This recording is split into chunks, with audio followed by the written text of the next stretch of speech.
Sunday வந்து அவங்க அவங்க ப்ரையாரிட்டி குடுக்கணும். அந்த குழந்தைங்கள ஃபீஸ் கட்டுறதோட ஸ்டாப் பண்ணிடாத.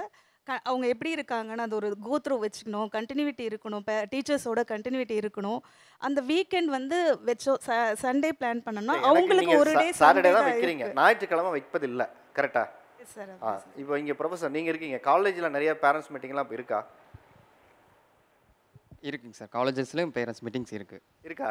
இருக்கு. சரிங்களா? கண்டிப்பா செய்றேன் சார். பட் ஆனா எல்லாம் ஒர்க்கிங் டேல தான் இருக்கு. ஆ. அது வந்து சேஞ்ச் பண்ணணும்.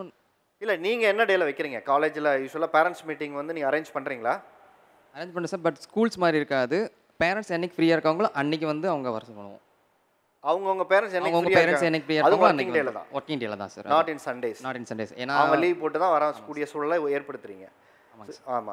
அதுதான் கேட்குறேன். நீங்க ஒர்க் பண்ற நேரத்துல ஒர்க் பண்றவங்க எல்லா வேலையை விட்டுட்டு ஒரு பெற்றோர்கள் வரும்போது குழந்தைகளை பள்ளிக்கு படிக்க தான் அனுப்ப முடியும். வேலையை விட்டுட்டு வந்து ஒரு மீட்டிங் வரணும்போது அப்போ நீங்க கேட்பீங்க, படிக்கணும்னா நீங்க லீவ் போட்டு தான் வரணுங்கிறது சொல்றீங்க. ஆனா வேலை பார்க்குற இடத்துல பொழுதன்னைக்கு லீவ் போட்டாங்கன்னா அவங்களுக்கு அதுவே ஒரு பிளாக் மார்க் ஆயிடுது. அப்ரிசியேஷன் இருக்கிறதுல ப்ரமோஷனுக்கு பிரச்சனை. 16 வருஷம் 20 வருஷம் நான் குடும்பத்துக்காக வேலை செய்கிறேன். 16 மணி நேரம் 20 மணி நேரம் வேலை செய்கிறேன். இவ்வளோ ஓடுறது யாருக்காக சார்? எங்கள் குடும்பத்துக்காக தான் சார் நாங்கள் ஓடுறோம். அது ஏன் சார் அவங்களுக்கெல்லாம் புரியவே மாட்டேங்குது அப்படிங்கிறது அவங்களுடைய ஆதங்கமான கேள்வியாக இருக்குது. இதுக்கு என்ன உங்களுடைய பதில்? உங்களுக்கு ஏன் புரிய மாட்டேங்குது அப்படிங்கிறத அவங்க கேள்வியாக கேட்குறாங்க. சொல்லுங்கம்மா. அண்ணா வந்துட்டு இப்போ நாங்கள் ஊரில் இருந்தோம். பட் இப்போ 2 பேருமே சென்னையில் தான் இருக்கோம். அண்ணா வந்து தரமணியில் இருக்கார், நான் ஸ்ரீபெரும்புத்தூரில் இருக்கேன். எனக்கு இந்த மாதிரியான நீட்ஸ்லாம் எனக்கு வேணாம். ஆனால் எனக்குன்னு ஒரு இம்பார்ட்டன்ட் நீட் வேணும் அப்படிங்கிறப்ப கண்டிப்பாக அவர் வந்து தானே சார் ஆகணும். இப்போ ரீசெண்டாக ஒரு சுச்சுவேஷனில் வந்துட்டு எனக்கு அடிபட்டுருச்சு. அங்கே ஹாஸ்பிட்டல் கூட்டின்னு போகவும் எனக்கு யாருமே கிடையாது. ஸோ ரத்தம் போய்கிட்டு இருக்கு. வீட்டுக்கு வந்து உட்காந்துட்டேன்.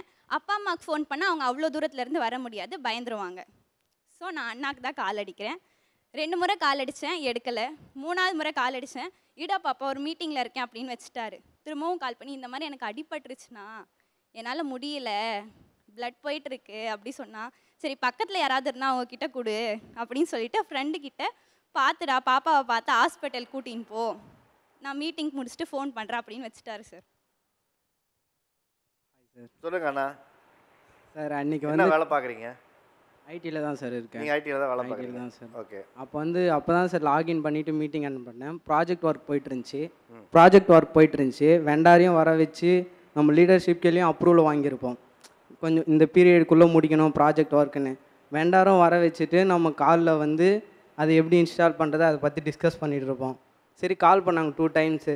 சரி பண்ணலான்ட்டு அப்போ திரும்பியும் கால் வரப்போ தான் ஏதோ எமர்ஜென்சினான்ட்டு மீட்டிங்கை ஹோல்டு பண்ணிட்டு நான் பேச ஆரம்பித்தேன் அட்டன் பண்ணி. அந்த சமயத்தில் நம்ம இதையும் இது பண்ண முடியாது, மீட்டிங்லேயும் ஒரு 2 மினிட்ஸ் தான் கேட்டிருக்கேன் சார் ஒரு எமர்ஜென்சி கால்னு. அப்புறம் டக்குன்னு அந்த டைமில் ப்ரெசென்ட் ஆகி வச்சு சரி பக்கத்தில் இருக்கிறவங்க ஹாஸ்பிட்டலுக்கு கூப்பிட்டு போட்டோம், நம்ம கால் முடிச்சிருந்தமே கால் பண்ணலாம், நம்ம லாகின் முடிச்சுட்டு கூட இன்றைக்கி சீக்கிரமாக போய் பாப்பாவை டேக் ஓவர் பண்ணிக்கலாம் அன்னிட்டு பக்கத்தில் இருக்கிறவங்கள நீங்கள் ஹாஸ்பிட்டலில் கூப்பிட்டு போய் பாருங்கள், நான் மீட்டிங் முடிஞ்சதுமே கால் பண்ணுறேன்னு மீட்டிங் முடிஞ்சதுமே பாப்பாவுக்கு வீடியோ கால் பண்ணி ஓகே வாடா இப்போனான்ட்டு கேட்டு அப்புறம் மறுநாளும் அதே மாதிரி சுச்சுவேஷன் மாட்டிக்கிச்சு. சரி நம்ம அப்ரூவல் இந்த ப்ராஜெக்ட் முடிச்சா இன்னும் நாளைக்குள்ளே இல்லைனா லீடர்ஷிப்பு திரும்பியும் நம்ம வந்து மெயில் போட்டு அப்ரூவல் வாங்கிறதுக்கெல்லாம் ரொம்ப டிலே ஆகும், வெண்டாரும் அவைலபிளாக இருக்க மாட்டாங்க. சரி அது இது நடக்கும்போது நீங்கள் எங்கே வேலை கிரிட்டிக்கலாகிடுது சார். இல்லை இந்த சம்பவம் நடக்கும்போது நீங்கள் எங்கே வேலை செஞ்சுட்டு இருந்தீங்க? ஆஃபீஸில் தான் சார் இருந்தேன் லாகின் பண்ணிவிட்டு. நீங்கள் ஆஃபீஸில் ஷிஃப்ட்டில் தான் இருந்தேன் சார். எந்த ஊரில் அப்போ? இங்கே சார் தரமணியில் இருந்தேன் சார். நீங்கள் தரமணியில் இருந்தீங்க? தரமணியில் இருந்தேன். அவங்க வந்து ஸ்ரீபெரும்புத்தூரில் இருக்காங்க. ஆ. அப்போது ஈவினிங் போல் இருக்கும், நான் செகண்ட் ஷிஃப்ட் தான் போய் லாகின் பண்ணிகிட்டு இருக்கேன். அன்றைக்கி நைட்டே ஒரு 11 o'clock போல் முடிஞ்சிருச்சு. மறுநாளும் அந்த ஒர்க் கண்டினியூ ஆகணுமே நான் மார்னிங்கே வந்துட்டேன். வேண்டாம்மா இப்போ அவர் வந்து ஸ்ரீபெரும்பூரில் வேலை செய்கிறார், நீங்கள் ஸ்ரீபெரும்பூரில் இருக்கீங்க, அவர் தரமணியில் வேலை செய்கிறாரு. அவர் அங்கேருந்து வர்றதுக்குள்ளேயே உங்கள் ரத்தம் பூரா படமும் இருக்கிற ரத்தம்லாம் கீழே போயிடும்ல. அப்போ உங்களுக்கு வந்து ஹாஸ்பிட்டலுக்கு வந்து யாராவது பக்கத்தில் இருக்கவங்க தானே கூட்டு போகணும். அது ஓகே. மறுநாளும் நான் கேட்டேன், இந்த மாதிரி ஸ்கேன் பண்ணணும்னு சொல்லியிருக்காங்கன்னா இப்போ ஓகே, இன்னொருத்தவங்க வந்து கூட்டின்னு போயிட்டாங்க, சரி இன்னொரு நாளாவது உங்களால் வர முடியுமா அப்படின்னு நான் கேட்டேன். அப்போவுமே இல்லைடா பாப்பா எனக்கு மீட்டிங் இருக்குது வர முடியாது, அப்படி நீங்கள் வந்து பார்த்துருக்கலாம்ல அப்படிங்கிறதா. சரி அந்த ஃபோன் கால் அட்டன் பண்ணி ஒன்றும் இல்லைடா பாப்பா சரியாக போயிடும், கூட்டின்னு போக சொல்லியிருக்கேன் ஹாஸ்பிட்டலுக்கு பார்த்துக்கலாம் அப்படின்னு ஒரு 5 நிமிஷம் பேசிட்டு வச்சுருக்கலாம்ல. அவங்கள கூட்டின்னு போக சொல்லிட்டு அவங்கக்கிட்ட மட்டுமே பேசிட்டு வச்சுட்டாரு. அதுக்கப்புறம் என்கிட்ட ஃபோன் பண்ணி பேசவே இல்லை. அப்புறம் நானாக அகைன் கால் பண்ணி ஹாஸ்பிட்டல் போயிட்டு வந்துட்டோம், சரியாயிடுச்சு அப்படின்னு நான் சொன்னேன் சார். சரி, நீங்கள் உடனடியாக நீங்கள் தரமணிலேருந்து ஸ்ரீபெரும்புதூர் போக முடியாதுங்கிறத எல்லாருனாலையும் புரிஞ்சுக்க முடியுது. அதை இன்னொருத்தர் ஃபர்ஸ்ட் எய்ட் பண்ண சொல்கிறீங்க, உங்கள் கூட இருக்கவங்கள பார்த்துக்க சொல்கிறங்கிறதெல்லாம் புரிஞ்சுக்க முடியுது. ஏன் ஒரு கால் பண்ணி கூட அதை விசாரிக்கிறதுக்கு உங்களுக்கு நேரம் இல்லையான்னு ஒரு கேள்வி இருக்குது. அடுத்த தடவை நீங்கள் ஹாஸ்பிட்டல் கூடும்போது ஏன் கூப்பிட்டு போய் பார்த்துக்க முடியல அப்படிங்கிற உங்கள் தங்கச்சியோட கேள்விக்கு உங்ககிட்ட என்ன பதில் வச்சுருக்கீங்க மிஸ்டர் பிரதர்? சொல்லுங்கள். வேறு என்ன கேள்வினா, அது கண்டினியூட்டி ஆகுது சார். கரெக்டாக அது முடிச்சிருந்தமே நம்ம அது மீட்டிங்கில் என்ன சொல்கிறாங்களோ அது வெண்டார் கன்வே பண்ணணும். அவங்களுக்கு என்ன வேணுமோ அந்த இடத்துல நம்ம தான் அரேஞ்ச் பண்ணி தரணும். அவங்க வந்திருக்காங்கன்னு எனக்கு ஒன்றும் புரியல. நம்ம அப்படியே போயிடுது சார். அந்த டைமில் நம்மளுக்கு அந்த ஞாபகம் டக்குன்னு அது வரமாட்டேங்குது. அம்மாரை ஞாபகம் வச்சுக்கிறீங்க, வீட்டில் இருக்கிற தங்கச்சியை ஞாபகம் வச்சுக்க மாட்டேங்கிறீங்க.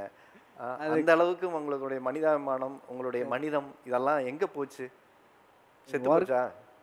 ஒர்க்குன்னு அது அப்படியே ஆயிடுச்சு சார். அதுவும் இல்லாமல் நம்மளுக்கு டக்குன்னு ஸ்ட்ரைக் ஆகிறப்பையும் நம்ம அந்த கால் எடுப்போம் ஃபோன் பண்ணலான்னு, கரெக்டாக அந்த டைமில் தான் சொல்லி வச்ச மாதிரி கரெக்டாக இன்னொரு கால் வரும். வெண்டாரே இல்லை வேறு என்ன கால் பண்ணுவாங்க, அது அப்படியே போயிடும் சார். ஆமாம் இல்லை பாப்பா சொன்னாங்க, அப்புறம் ஞாபகம் வரும் பாப்பா கால் பண்ண பேருக்கு. சரி வீடியோ கால் பண்ண, நான் இப்போ பார்க்குறேன். அந்த டைமில் டக்குன்னு வீடியோ கால் பண்ணி தான் பாப்பாவை பார்க்க முடியுது. அப்போ கூட பாதியிலே அப்படியே கண்டினியூ போயிடுவாங்க ஆகிடுது. சார். அந்த வீடியோ கால் கூட முழுசாக பார்க்க மாட்டார்.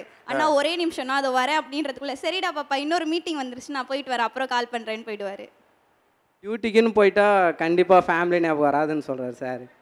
ஆனால் பட் சார் இப்போது நாளைக்கே அவங்க இன்கேஸ் அவங்களோட மேரேஜுக்கு எனக்கு வந்து ஒரு 100 பவுனோ போடுங்க, இல்லை ஒரு 50 பவுன் போடுங்க, நீங்கள் தானே பார்த்தீங்க செய்யணும்னு சொல்கிறப்ப அந்த இடத்துல செய்யறதுக்கு நாங்கள் இன்றைக்கி ஓடி சேர்த்து வச்சா மட்டும்தான் அன்றைக்கி அவங்கள பார்க்க முடியும். சார் இப்போ நியாயமான ஒரு விஷயம் தான். இல்லை அவங்க ஹாஸ்பிட்டலில் இருக்காங்க, அதெல்லாம் கரெக்டு தான், இல்லைன்னு சொல்லலை, மறுக்கலை. நாங்கள் எங்களோட வேலை சிச்சுவேஷன் இப்போ இப்போ இவங்கள்ட்ட வந்து என்னால் சொல்ல முடியும், இந்த மாதிரி நடந்துருச்சு கொஞ்சம் பார்த்துக்க, நான் வந்து உன்னை பார்த்துக்கிறேன் அப்படின்னு எங்களால் சொல்ல முடியும். ஆனால் ஒருத்தன் வெளியிலேருந்து வந்திருக்கவங்கள்ட்ட போய் நான் சொன்னேன்னா சரிப்பா நீ அதை பார்த்துக்க நான் வேற ஆளை பார்த்துக்கிறேன்னு போயிட்டானா நாங்களும் அவங்களோட தான் கூட தான் உட்காந்துருக்க முடியும். இல்லை அதை என்னால் புரிஞ்சுக்க முடியுது. நீங்கள் உடனடியாக அவர் வேலையை விட்டுட்டு நான் போக சொல்லலை. அவர் அடுத்த தடவை ஹாஸ்பிட்டல் கூட்டு போகிற வாய்ப்பு இருக்கும்போது அதையும் அவர் செய்யலை. கிடைச்ச நேரத்தில் ஒரு 5 நிமிஷம் ஃபோனில் விசாரித்து ஆறுதல் படுத்தும் போதும் அது செய்கிறது இல்லைங்கன்னு சொல்கிறேன். அதை தான் நான் என்ன கேள்வியாக கேட்டேன்னா, நீங்கள் வேலை வேலை என்று ஓடி ஓடி ஓடி ஓடி உங்களுக்குள்ள இருக்க மனிதமும் உங்களுக்குள்ள இருக்க மனித நேயமும் ஒரு இடத்துல இல்லாமல் போயிடுச்சான்னு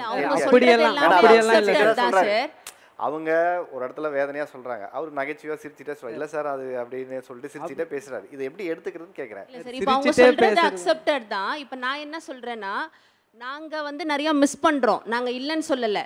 பட் இப்போ அவங்க சொல்கிற பாயிண்ட்ஸ் எல்லாமே ஓகே. ஆனால் அதே தான் எங்களுக்கும் அதே நிலைமை தான்றதை நான் ஃபஸ்ட்டு சொல்லணும். ஏன்னா இப்போ எனக்கு உடம்பு சரியில்லை அப்படின்னாலும் நான் அந்த இடத்துல லீவ் எடுக்க முடியாது. எனக்கு கையே வலிக்குது என்னால் நடக்கவே முடியலனாலும் நான் போய் லீவ் அப்ளை பண்ண முடியாது. ஏன்னா நான் ஒரு லீவ் அப்ளை பண்ணுறேன்னா நான் 10 பேர்கிட்ட போய் பர்மிஷன் கேட்கணும். பர்மிஷன் கேட்குறது ஒன்றுனா நான் ஃபஸ்ட்டு என் வேலையை காப்பாற்றிக்கணும். என் வேலையை காப்பாற்றணும் அப்படின்னா நான் இதை வந்து சரி ஓகே இன்றைக்கி என்னால் பண்ண முடியல அப்படின்னா கூட நான் சொல்ல முடியும், இன்னைக்கு கொஞ்சம் அட்ஜஸ்ட் பண்ணிக்கோங்க போயிட்டு வந்துடுங்க அப்படின்னா இவங்க புரிஞ்சுப்பாங்க. கம்பெனியில் இருக்க மேனேஜரோ இல்லை சீனியர் மேனேஜரோ அதை விட மோசம் சார் கஸ்டமர்ஸ். நம்ம ஒரு 9 o'clock கால் பண்ணுவாங்க ஒரு டீட்டெயில்ஸ் கேட்குறதுக்கு, நம்ம எடுக்கலன்னு உடனே கம்ப்ளைண்ட் ரைஸ் பண்ணி விட்டுறாங்க.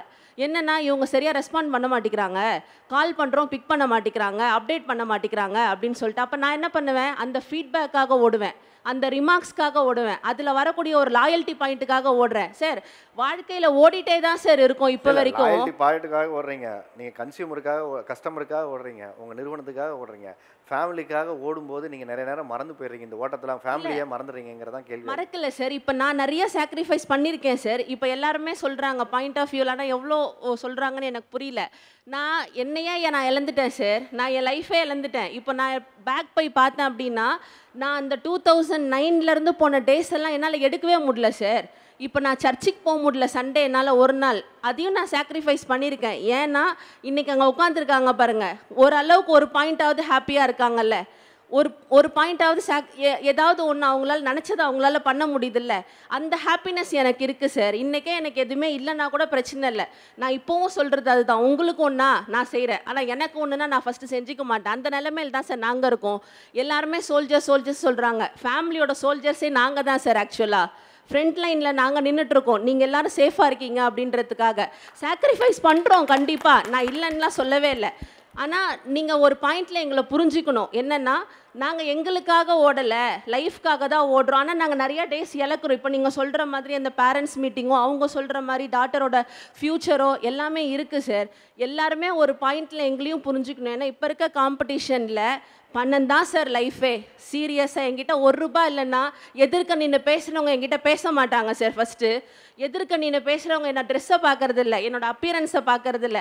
நீ என்ன வேலை பார்க்குற, உனக்கு எவ்வளோ சம்பளம், உன் ஃபேமிலியில் யார் யார் இருக்காங்க, சொந்த வீடு இருக்கா, கார் இருக்கா, பைக் இருக்கா, இதெல்லாம் வேணும் அப்படின்னா நான் இன்றைக்கி ஓடி தான் சார் ஆகணும் அந்த லைஃப்பில்.